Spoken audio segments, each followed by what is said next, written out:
The sound of the alarm clock rang through the quiet bedroom. Ethan Carter groggily reached out, silencing it with a sigh.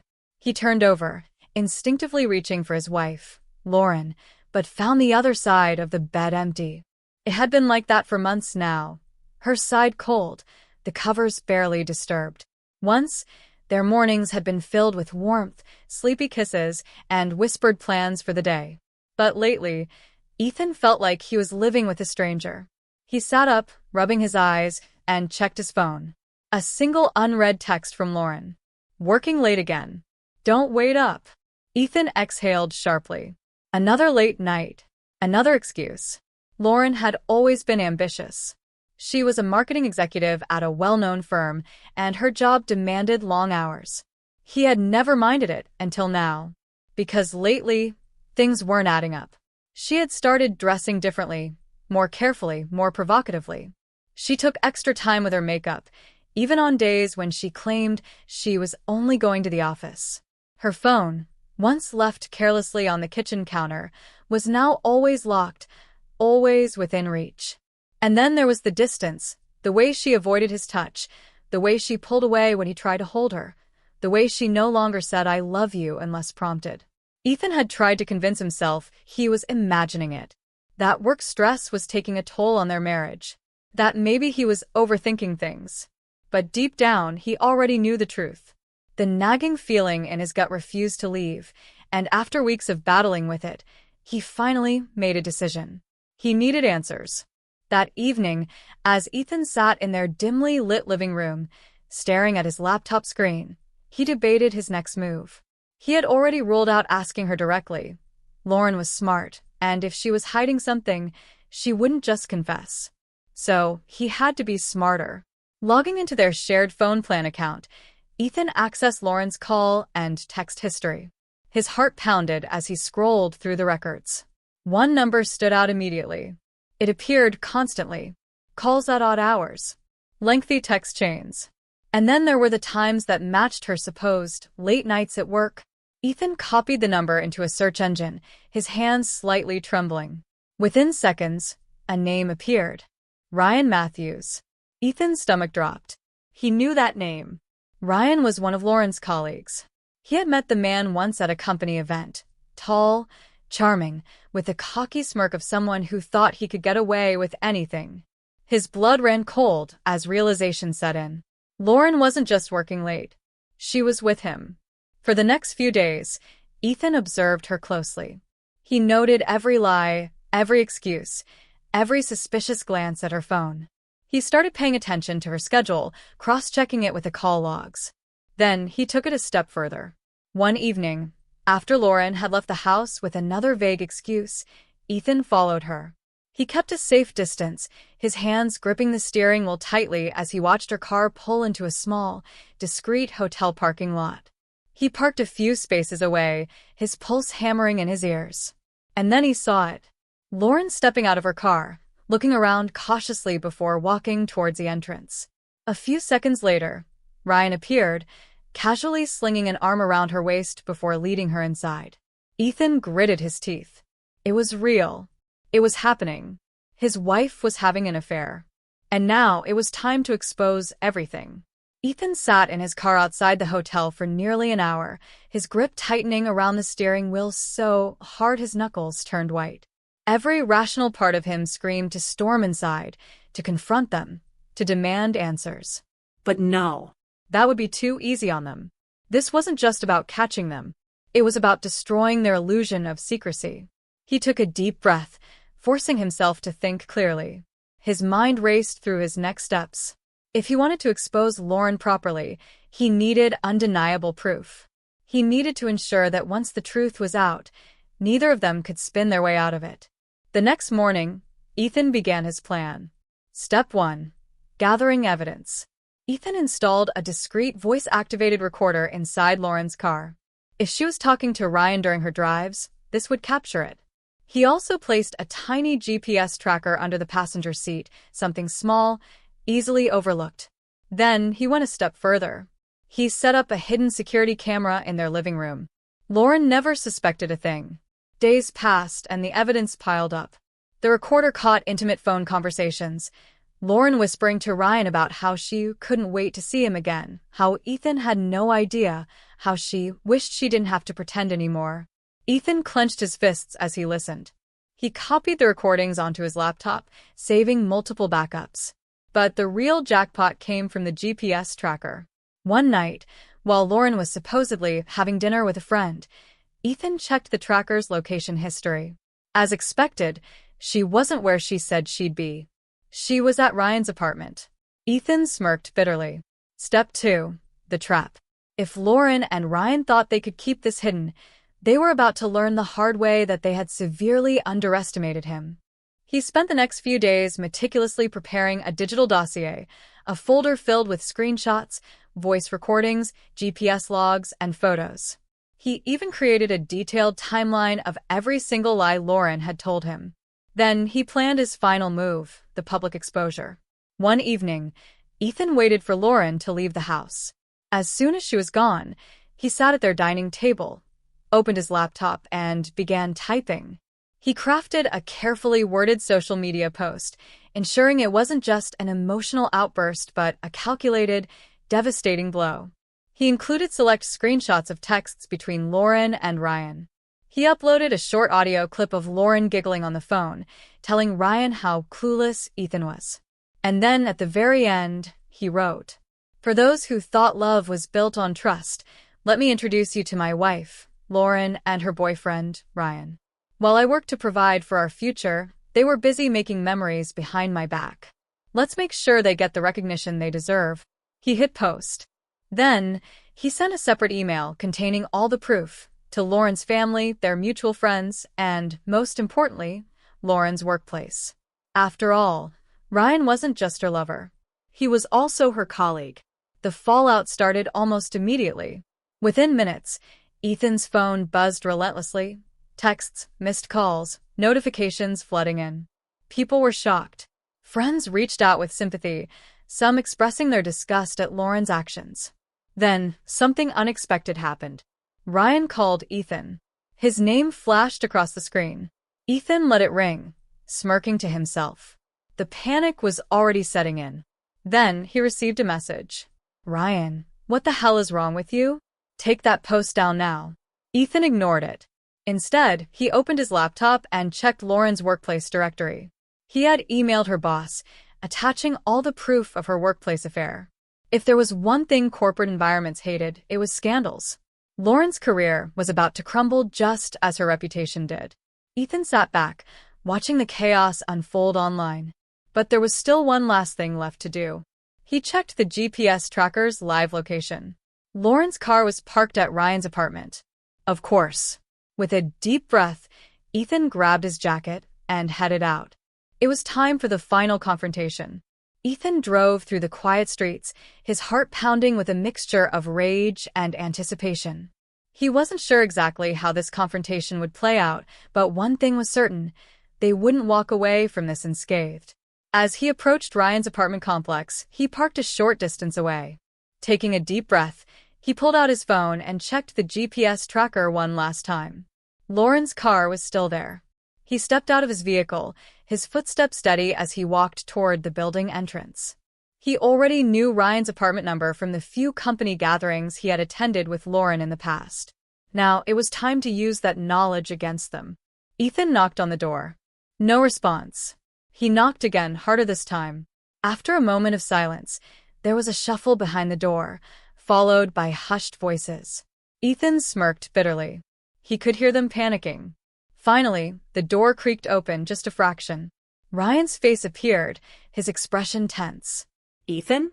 What are you doing here?" he asked, his voice uneven. Ethan pushed the door open fully, forcing Ryan to step back.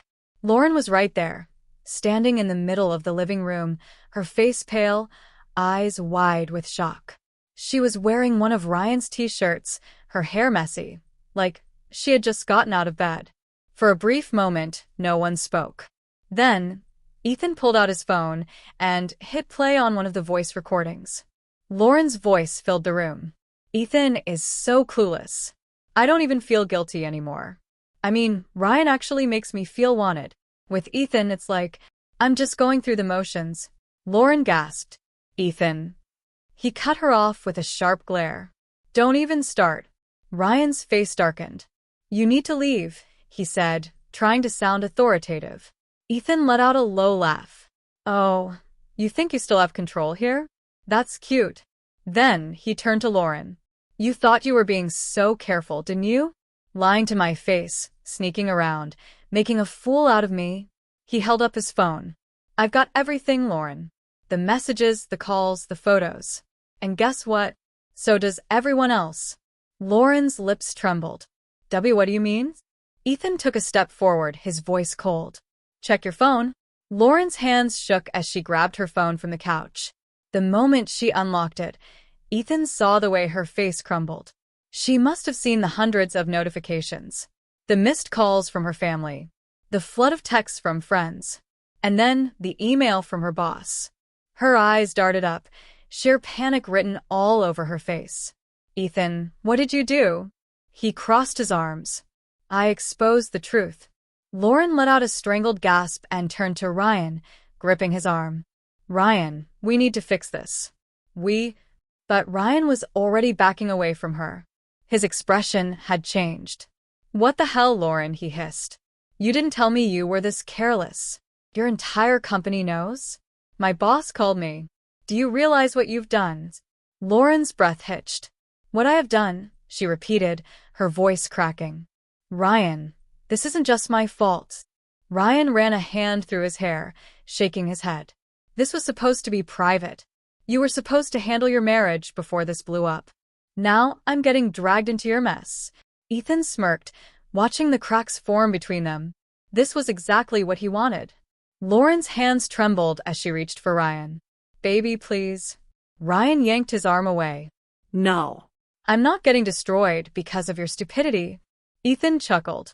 Wow, Lauren. Looks like your boyfriend isn't as loyal as you thought. Lauren spun back toward him, tears welling in her eyes.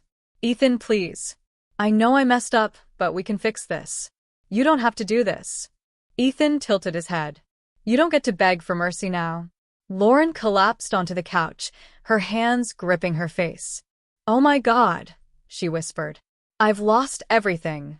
Ethan took a step back, staring at the woman he once loved, a woman he no longer recognized. And with that, he turned and walked out, leaving them to tear each other apart. Ethan walked out of Ryan's apartment without looking back.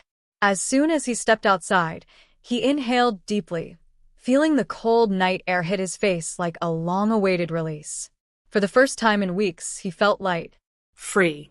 But the storm he had unleashed was far from over. The next morning, Ethan woke up to his phone buzzing incessantly. He groggily reached for it and saw dozens of missed calls from Lauren. Voicemail after voicemail. He hesitated, then played the most recent one. Ethan, please. You have to take everything down. My boss put me on leave until further notice. People at work are looking at me like I'm some kind of joke. My parents won't even speak to me. Ethan scoffed. That was the least of her problems. Scrolling through his notifications, he saw that the post had gone viral. Hundreds of shares. Comments flooded in, some people offering their support, others tearing into Lauren and Ryan. And then he saw a new message from Ryan. Ryan, you ruined my life. I lost a major client today because of your little stunt. If you think I'm just going to sit back and let you get away with this, you're wrong. Ethan laughed bitterly. Oh, the irony. Ryan had no problem sneaking around, sleeping with another man's wife, lying to everyone. But the moment he faced consequences, he played the victim. Later that day, Ethan got a text from one of his close friends, Mark. Mark, dude, have you seen this? Attached was a screenshot of a company-wide email from Lauren's employer. It read, effective immediately, Lauren Mitchell has been terminated from her position due to conduct violations that have negatively impacted the company's reputation. Ethan's eyes widened slightly. He knew she'd get in trouble, but he didn't expect her to get fired outright. His phone rang, Mark calling. Ethan picked up. Hey. Dude, I don't know what you did, but Lauren just got nuked. Words spreading like wildfire. She was apparently on track for a big promotion, and now she's done. Ryan too. HR is reviewing his involvement, Ethan exhaled slowly, letting the reality settle in. Lauren's perfect little world was crumbling, just like she had crumbled his trust. Mark hesitated before asking, "How do you feel about all this?" Ethan glanced out the window, watching the city move on as if nothing had happened. Relieved, for the first time in months, he felt at peace. That night, he received one final visit from Lauren. A desperate knock echoed through his apartment. Ethan already knew who it was. He opened the door to find Lauren standing there, her hair disheveled, eyes swollen from crying. "Ethan, please," she choked out. "I don't have anywhere else to go." He folded his arms, leaning against the doorframe. "And whose fault is that?" she sobbed. "Ryan won't even talk to me. He told me he never actually wanted a real relationship, that I was just convenient." Ethan remained silent. He wasn't surprised. Lauren wiped her face. "I don't expect you to forgive me. I don't. But she swallowed hard. "I don't know what to do." For a moment, Ethan almost felt pity. Almost. But then he remembered the months of deception. The betrayal. The humiliation. He shook his head. "That's not my problem, Lauren." She let out a broken sob. "I made a mistake, Ethan. Please, I just want to fix things." Ethan took a deep breath, then met her gaze with cold finality. "There's nothing left to fix." And with that, he closed the door in her face. The silence after Ethan closed the door felt heavier than he expected. He leaned against it, closing his eyes for a brief moment. The woman who had once been his entire world had stood on the other side, pleading for another chance. But it was too late. Lauren had made her choices, and now she had to live with them. The next few weeks passed in a blur. Ethan focused on rebuilding his life. He hit the gym more, spent time with friends he had neglected, and even picked up old hobbies he had forgotten about. One evening, he sat at a bar with Mark and a few other friends, finally feeling like himself again. "So, what's the latest with Lauren?" Mark asked, sipping his beer. Ethan shrugged. "She moved out of her apartment. Apparently, she's staying with a cousin in another city." Mark let out a low whistle. "Damn." "She really lost everything." Ethan took a sip of his drink. "Yeah. But that's on her." One of their friends, Jake, raised an eyebrow. "And Ryan?" Ethan chuckled. "Got fired. Word is his ex-fiancée found out about everything and dumped him. Last I heard, he was job hunting, but no one wants to hire him because of the mess." Mark smirked. "Poetic justice." Ethan simply nodded. For the first time since his marriage had fallen apart, he felt no anger, no pain, no regret, just peace. A month later, Ethan received an unexpected email from Lauren Mitchell. Subject: "I'm sorry." He stared at the subject line for a long moment before finally clicking it. "Ethan, I know you probably don't want to hear from me, but I needed to say this. I ruined everything, and I have no one to blame but myself. I didn't realize how much I had until I lost it all. I don't expect you to forgive me. I just wanted you to know that I regret everything. You didn't deserve what I did to you. And I hope, someday, you find someone who treats you the way you always treated me. Lauren." Ethan read the message twice. Then, without a second thought, he deleted it. Some things didn't need a response. Some doors were meant to stay closed. As he walked out onto his balcony, the night air crisp and cool, he felt something he hadn't felt in a long time. Freedom. He had walked through fire, but he had come out stronger. And this was just the beginning.